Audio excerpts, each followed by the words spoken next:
Prime water, tinarantado ng consumer, kikita pa. Isipin nyo yun, pagkatapos imbestigahan at malaman na may mga pagkukulang, may mga hindi magandang ginawa, itong prime water ng mga bilyar ay i-acquire to at bibilhin ng mga ko.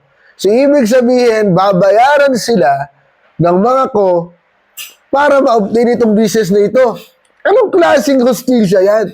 Hindi ba dapat ikinulong, pinanagot itong mga bilyar dahil sa kanilang mismanagement ng prime water, dahil sa kanilang ginawa sa mga consumer. Pero hindi, kikita pa sila pagkatapos ibenta sa bagong elitista, sa bagong kapitalista, itong negosyo ng tubig.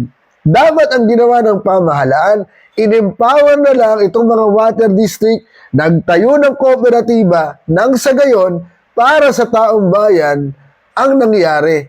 Sapagkat ang tubig naman ay basic social services.